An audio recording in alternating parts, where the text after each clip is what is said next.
कोई ऐसा विदेशी व्यक्ति जो इंडिया में कभी नहीं आया, तो अगर वो स्टीरियोटाइप वे में इंडिया को इमेजिन करेगा तो वो शायद जोधपुर के बारे में सोचेगा। मैं ऐसा नहीं कह रहा कि उसको जोधपुर का पता होगा, लेकिन वही चीज़ें कि एक बड़ा किला है, हाथी है, ऊँट है, बहुत ज़्यादा भीड़ है, ट्रैफिक है, अच्छी चीज़ें खाने को हैं लेकिन गंदगी डालते हुए लोग, और लोगों से भरे बाज़ार, लेकिन बाज़ारों में मिलने वाली वो खूबसूरत चीज़ें, वो सोवेनिर्स, वो कपड़े। सो जोधपुर ये सारे के सारे जो बॉक्सेस हैं उनको टिक करता है। जोधपुर में जाके ऐसा लगता है कि एक ही शहर शायद दो अलग अलग दुनियाओं में चल रहा है। एक तरफ है ओल्ड जोधपुर, जैसे कि सरदार बाज़ार या क्लॉक टावर का एरिया, जहाँ पे आप जाएंगे तो आपको ये लगेगा कि मैं यहाँ क्यों ही आ गया। बहुत ही ज़्यादा भीड़, वो बहुत ही बुरी तरह की ट्रैफिक, लोग शायद एक दूसरे के ऊपर चढ़ने को हो रहे हैं। और जो दूसरा एरिया है जोधपुर का वो बिल्कुल अलग, खाली, बिल्कुल साफ सुथरा, बेहतरीन सड़कें, बहुत ही खूबसूरत घर। ऐसा लगता है कि अगर शहर कोई होना चाहिए जहाँ पे बसना हो तो यही होना चाहिए और कोई नहीं। ये है जोधपुर की कहानी मेरे पॉइंट ऑफ व्यू से।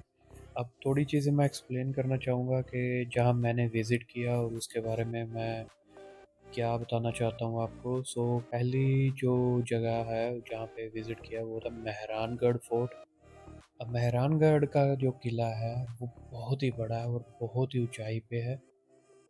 अब ये जो किला है ये वाकई में प्राइम एग्जाम्पल है कि राजस्थान के जो किले हैं वो कितनी कारीगरी और कितनी खूबसूरती से बनाए गए हैं। बेशक आप अपनी गाड़ी लाए हैं या आप रेंटल स्कूटी पे आए हैं तो यहाँ पे पार्किंग काफ़ी बड़ी है और वहाँ पे आप अपनी गाड़ी सेफली पार्क कर सकते हैं। अब किले की जो एंट्री फ़ी है वो भी काफ़ी रीज़नेबल है और उस एंट्री फ़ी के अंदर ही आपको म्यूज़ियम की टिकट भी इंक्लूड है। अब यहाँ का जो म्यूज़ियम है वो बहुत ज़्यादा पैक्ड नहीं है, लेकिन वो काफ़ी सारे फ्लोर्स पे बना हुआ है। तो जैसे जैसे आप ऊपर जाते जाएंगे तो वहाँ की जो बालकनीज हैं वहाँ से आपको बहुत ही खूबसूरत नज़ारा देखने को मिलेगा। पूरी सिटी का व्यू, ब्लू सिटी का व्यू आपको बहुत ही अच्छा मिलेगा। और वहाँ से अब जब आप नीचे देखेंगे इस फोर्ट को भी तो आपको पता चलेगा कि आप कितनी ऊंचाई पे वहाँ पे खड़े हुए हैं। अब ये जो किला है ये काफ़ी मेंटेन्ड है, काफ़ी संभाल के रखा गया है और ये काफ़ी बड़ा भी है। इसमें दो मंदिर हैं, एक बिल्कुल किले के बीच में और एक बिल्कुल किले के दूसरी तरफ जाके है।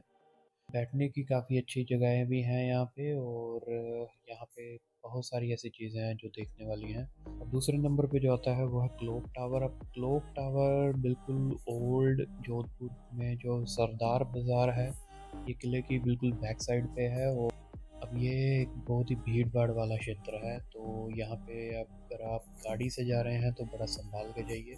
क्लॉक टावर और इसके सराउंडिंग एरिया में आपको बहुत सारे शॉपिंग ऑप्शन मिल जाएंगे।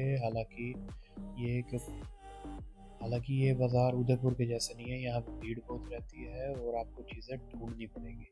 तीसरी जगह है काफ़ी फेमस उमेद पैलेस। हालांकि अब इसको आधे में होटल बना दिया गया है और आधे में जो इसके मालिक हैं वो खुद रहते हैं। म्यूजियम भी आप वहाँ जा सकते हैं फ़ोटो वगैरह लेने के लिए, ये आपकी मर्ज़ी है। जैसे लिमिटेड टाइम की वजह से मैं वहाँ नहीं जा सका, तो आप वहाँ जा सकते हैं। इससे जो अगली जगह है वो है यहाँ का माचिया बायोलॉजिकल पार्क। अब उदयपुर का जो ज़ू है वो साइज़ में तो इसके बराबर है, लेकिन यहाँ पे जितने एनिमल्स हैं वो उदयपुर में नहीं हैं। यहाँ पे आप ज़रूर जाएं। और यहाँ पे भी वो गोल्फ कार्ट वाला जो ऑप्शन है वो आपके लिए अवेलेबल है। इस गोल्फ कार्ट सर्विस के लिए उदयपुर में 708 रुपये लेते हैं, वो यहाँ पे उसी के लिए 282 रुपये लेते हैं। लेकिन मैं यही कहूँगा कि अगर आप चल सकते हैं, आपके साथ कोई बुज़ुर्ग या बेबी नहीं है, तो आप चल के ही ज़ू देखें, आप इन गोल्फ कार्ट्स के चक्कर में मत पड़े।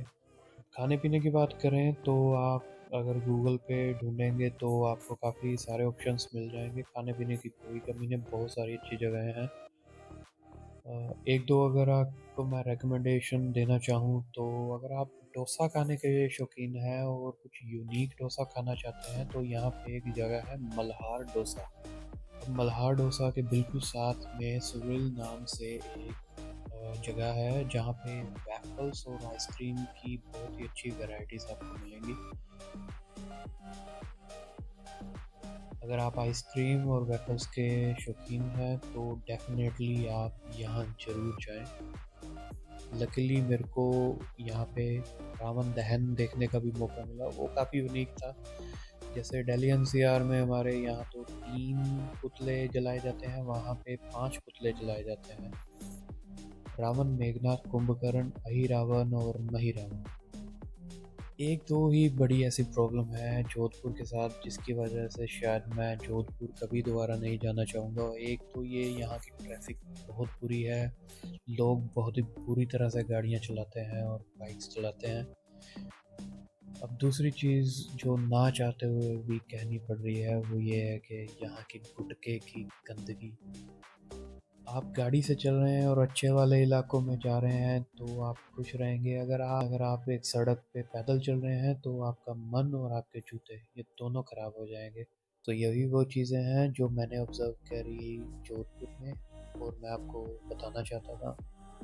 2025 में राजस्थान का ये जो मेरा टूर था ये काफ़ी अच्छा गया और डेफ़िनेटली मैं राजस्थान दोबारा जाना चाहूँगा। इस बार शायद मैं ट्राई करूँगा कि अगर जैसलमेर और बीकानेर जा सकूँ। तो चलिए मिलते हैं अगली वीडियो में।